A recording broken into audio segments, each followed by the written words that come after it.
Andy Voggenthaler, welcome to Listening with Leaders. You are the CEO and founder of Nonaste, which is a really interesting business, and it can be found at nonaste.com. That's it with an E, not a Y. Nonaste.com. Thanks for joining me. Hey, Doug, thanks for having me. I appreciate it so much. Yes, and you got it right. So, just in a nutshell, well, I'll get your backstory first, but Nonaste is in the business of designing and manufacturing and selling athletic clothes that don't stink. No, not at all, actually. That is not it. No. We keep active people clean and stink free with our products. Oh, I got nice twist there, but that's what we do. Yeah, I mean, as a longtime endurance athlete, been around a lot, and kids that stink, all that stuff. There was definitely an aha moment that led us to creating Nonaste, for sure. We'll come back to that in a moment, but tell us a little bit about your backstory. Yes, I mean, my background is I'm a longtime product development, corporate trademark licensing professional. I mean, I loved it. I mean, I worked with amazing brands like General Motors and Nabisco and Mott's, Kahlua. I was even Hang 10, the old surf brands. I was vice president of worldwide licensing for Hang 10, licensing the brand all over the world. It was an amazing time. And then for me, like the passion for leveraging a trademark and going to number 3 or number 4 in a category and leveraging a trademark to get them to number 1. We've had lots of number 1 selling products that just brought people up from number 3 or number 4 from a category. So I love that, right? That has been a thing since my very early days, loving to do. I had that kind of the creative mindset. And a colleague of mine had started during this. She had left our company for trademark licensing and started of all things, a direct-to-consumer life insurance company. And she went and did that. I'm like, I don't know, but life insurance for me, that's just not. We're working on all these cool brands. And she went off and started that. And I was, like I said, I went on to Hang 10 and we were licensing the product. I literally had 35 stores in Pakistan. I mean, we were just killing it. It was amazing. And my family was very young, and ultimately, I had just gotten back from Pakistan, and I'm like, wow, this is great, but it's tough on the family for sure. But I was coerced to go help build the company on the life insurance side.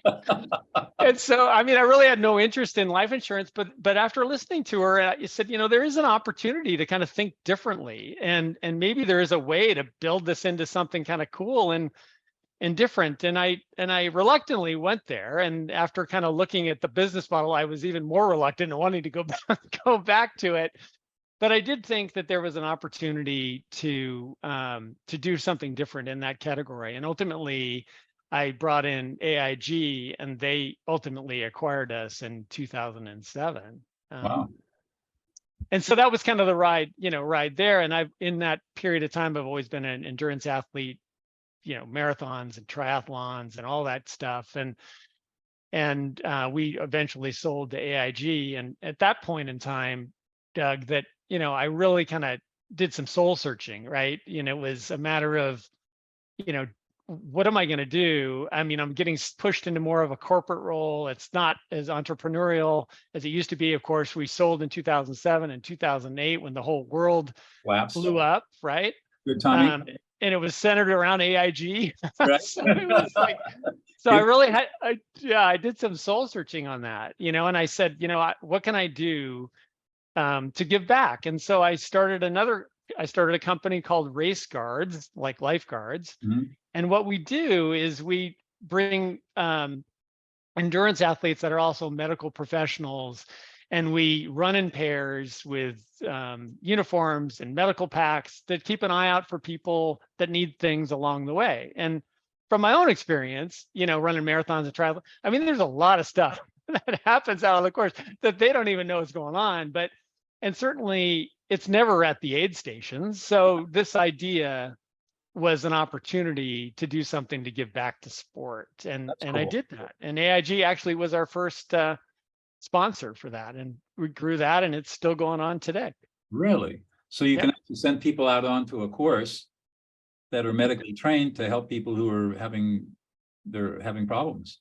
Yes. In fact, it was interesting. I just saw there was an image that popped up from 8 years ago, and we were serving the San Diego Rock and Roll Marathon.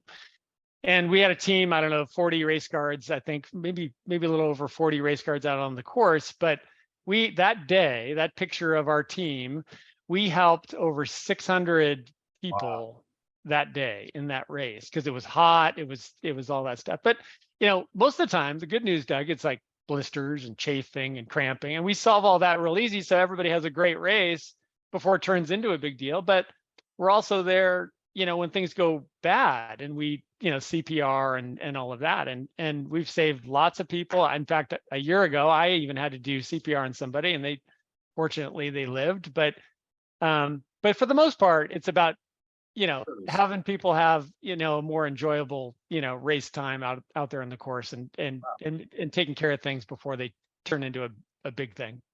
So that's a pretty cool way to give back. Now tell us about Nonaste. How'd that get started? So Nonaste, our co-founder Jürgen Stark, he and I were, as I got older, and I don't know, Doug, do you do yoga at all?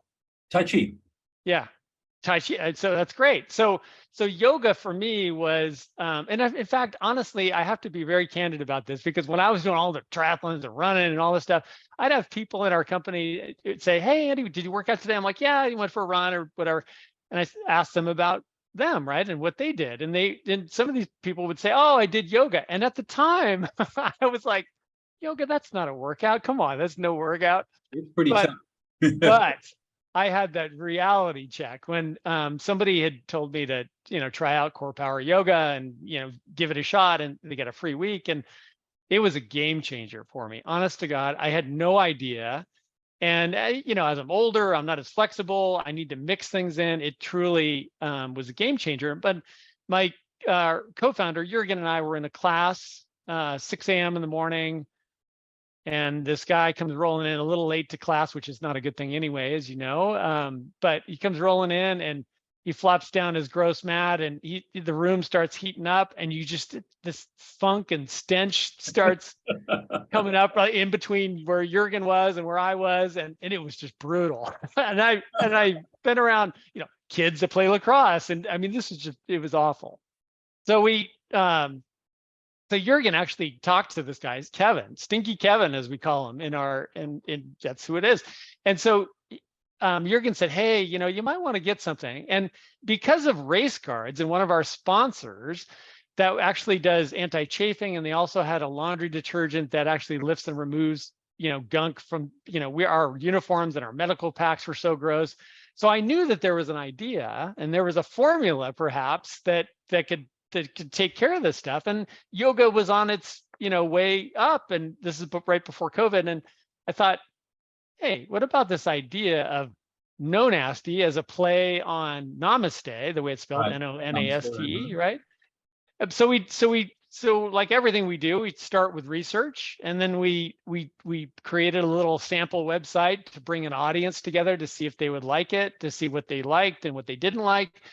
And we did that, Doug. And the funny thing about that exercise was certainly, the true yogis were like, "Hey, we're all over a laundry detergent that can keep the stink out of our expensive Lululemons and, Right. and Fiore."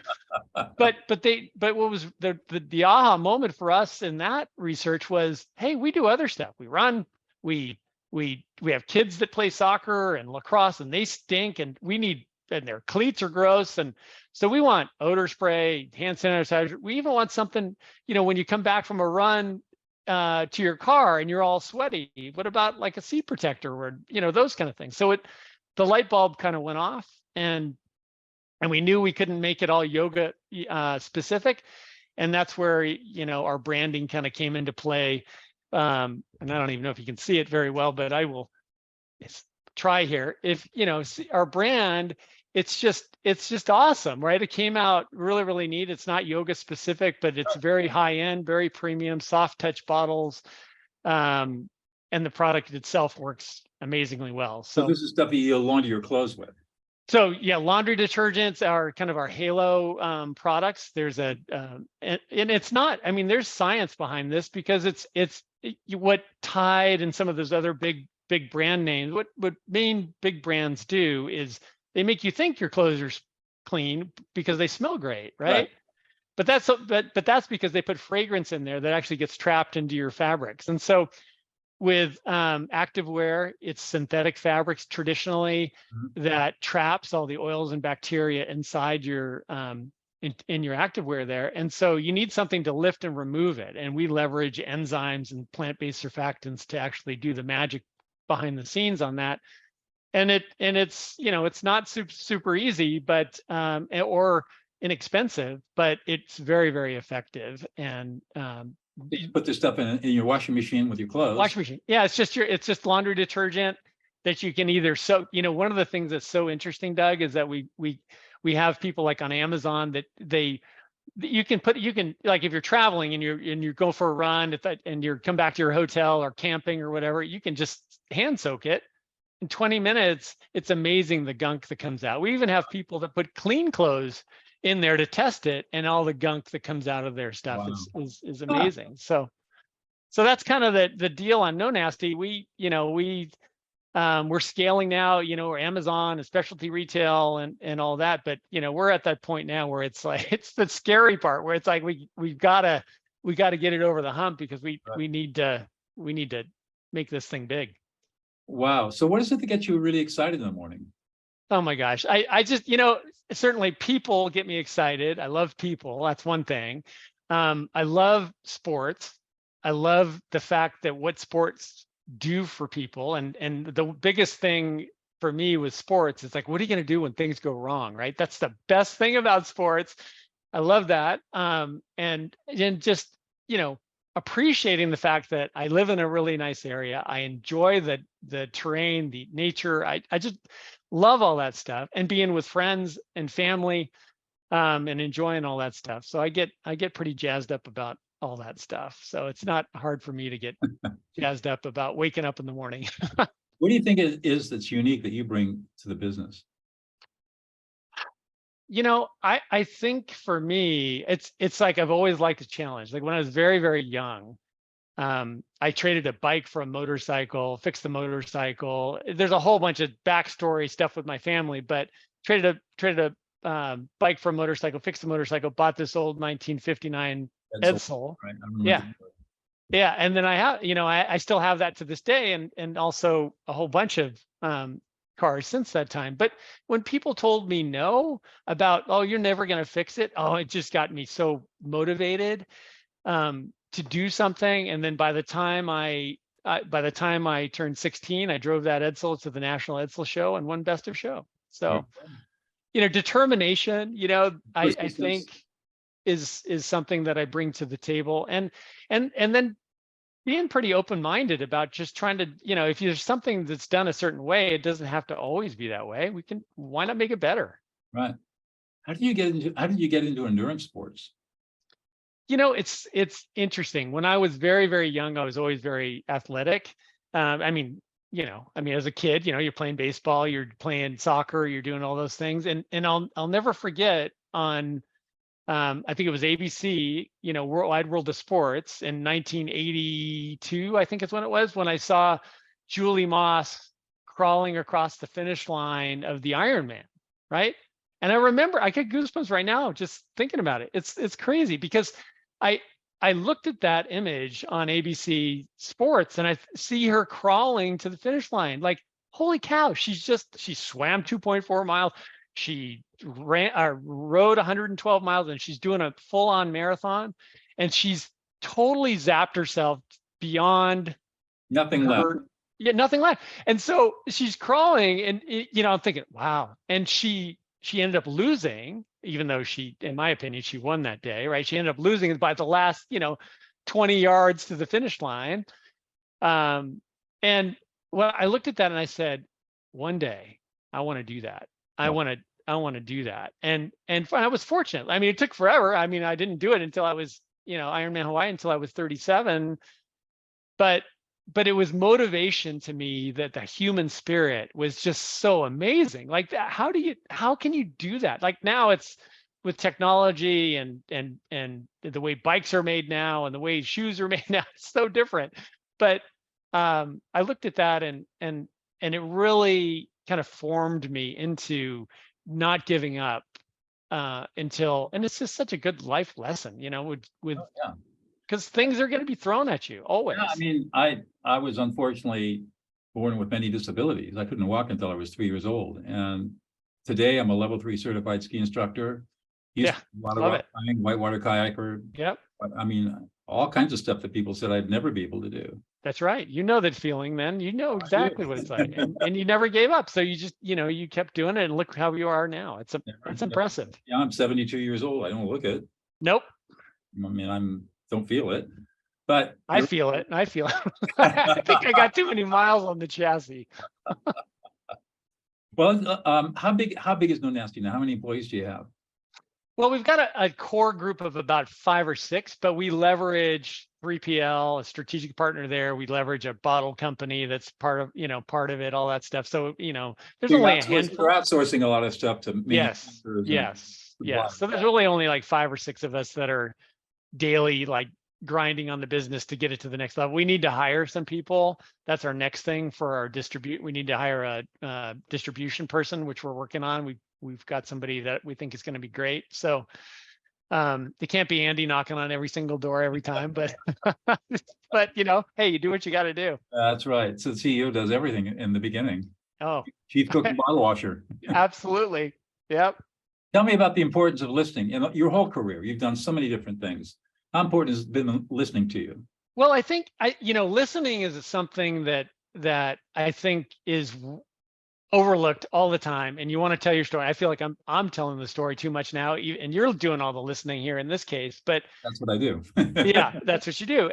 But for me, I think that if you can listen to, in my case with developing a product, not necessarily Nonaste, but we can just use Nonaste as an example, but you got to listen to your friends and your family and your colleagues and your circle, right? If you're not going to listen to them, then what are you doing? Because you're inevitably going to go down a hole that's not going to be a great path. But if you listen to your friends and family and your colleagues, they will ultimately lead you to the answer. I believe, and you gotta trust in that, because I've seen CEOs, I've seen colleagues and other employees that they're just not listening to what the reality is, and they just fail miserably. So I try to be, we can always do better at listening. But I try to be very, very objective. I try to get as much advice as I can and feedback from people so I can hear different angles and perspectives of things. You said something really interesting earlier. You built your little website and then you brought people in to look at the website. Obviously, we're listening to them. Yes, big time. Now we'll see if they're right. How do you manage that process? Do you get them on a Zoom call, or do you? Depending on, you can do a lot of things through surveys too, right? So, between my audience that I kind of go to for various things, whether it's a creative thing or advertising or or just trying to get product development, you certainly can do surveys and getting groups to focus groups to participate. And some of those, you take with a grain of salt, because some of them are just doing it because they want to get paid or whatever. But you can always get tidbits out of those things. And then ultimately, the other thing is, Doug, I'm a firm believer in, getting the product in the hands of the people that are going to use it. And then listen to their feedback. That's, and be objective, because, there's no hard feelings. It's just a matter of, tell us what you really think about it. Is it, right. Does it smell good? Do you not like it? Do you not, one of the things with our products, Doug, that is different about traditional laundry detergents is like ours Zen Fresh has a very light fragrance to it, but it's an enzyme resistant fragrance that it's very hard to, when you're trying to remove all the odors and stuff with enzymes, it's hard to have a fragrance tied to it. So we have an enzyme resistant fragrance, but it doesn't last. It's not like, you're washing it in with a traditional laundry detergent and it comes out and you're like, oh, this smells awesome. Ours just makes it smell clean. It's not, it just takes the stuff out. So if you're not expecting that, if you're not expecting to smell flowers and whatever, people might go, well, it doesn't really smell like anything. Well, that's the point, right? But we've been trained to kind of like the sense of detergents. All those Tide commercials over 50 years. Yes, exactly. So it sounds like did you go through product iterations as you were developing this? Yeah, definitely. I mean, I think, we had a really good, like the competition that we tried to pull in every competitor that we knew of that was in this kind of niche brand. And we wanted to be better than all of them, right? And better, what I mean is more effective, quicker. Right. So, so you could use less Nonaste and get a result, because you do need to use it a few times to get all the gunk from the other detergents out of your clothes. So, definitely did some iterations of it, and that's not easy. When you're just starting out and you're trying to figure out, you've got the base.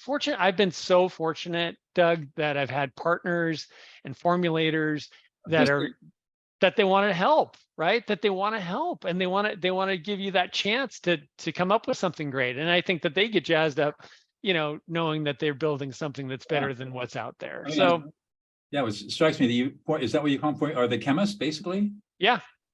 Yep. I mean, I'm not a chemist. It's like, heck, I don't know. Hey, this works great. Can you make it like this? Well, good for you. It sounds like a great company and a great product.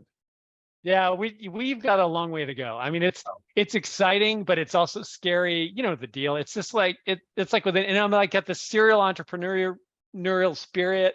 And it's like I just feel like, it's always this big, roller coaster as you get through it, but I wouldn't have it another way. What do you think the end game for Nonaste is going to be? Is there an exit strategy or? Yeah, there definitely is. I think with Nonaste, it'll probably be an earlier exit than a long-term build scale. We've already had some interest in our brand, like right out of the gate. People love the look of it. They love the fact that it works. And, a lot of these big brands are buying smaller niche brands. A lot of the big brands are falling out of favor with a lot of the masses these days. And so they're looking for some of these more niche brands. We need to get it to a certain scale. There's no doubt. I mean, we're not going to give it away for sure. But there's been companies that are former executives of some of these large brands that are coming together when they're like, hey, if we could get this, and then we can do our magic to it because we know what scale's like, and then get the next big sale or make it into a huge brand for one of the big brands, then let them do it. I'm not, life is short. I want to build it, do some great things, and continue to give back. Go on to the next one. Right, exactly. Good for you. I got one more question for you. Yep. What's the one thing that we would never know about you unless you revealed it to us? Yeah. Wow, the one thing. Well, I could go a couple directions. I could go two directions, right? One is a health related, and another one is related to my childhood. Which one do you want? I don't care. Which one is most unusual? Oh God. Well, I think I've already alluded to the car thing, right? So I was 12 and a half years old, did that whole thing, right? Yes. But I'll tell you, like with a health issue, that I have a crushed artery in my hip, and it's from doing, all the triathlons and marathons and all that stuff, right? Where you're leaning forward, my hips are super tight. I had actually had these issues where I kept cramping up in races. And my friends who I used to train with, and we used to beat each other up every time, whether it's a marathon or a triathlon.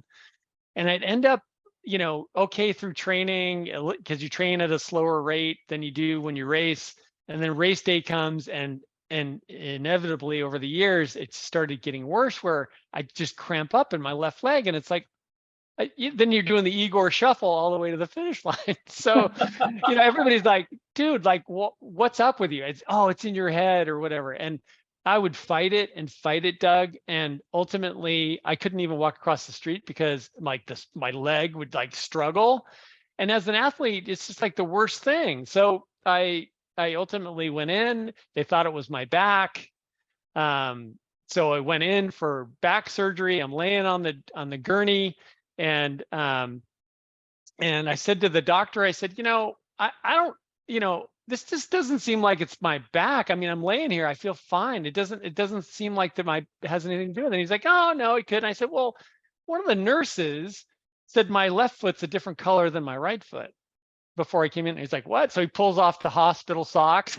And so he tries to find my pulse in my foot, pedal pulse. The first time anybody's ever done it. I've had these problems for years. They try to find a pedal pulse. They could not find the pedal pulse initially. And then ultimately they're like, oh, we hear it. They did the Doppler. They go, oh, I hear your pulse. So they put me in, do back surgery, come back out, nothing's changed. I still have this issue because it wasn't my back. It was this artery that had occluded and over the years, and ultimately they had to put a big giant graft into my hip, and here I am. Voila, fixed it. Yeah. Well, yeah. It's not 100%, but hey, we're back at it. So, all right, so that's a little weird one. Wow.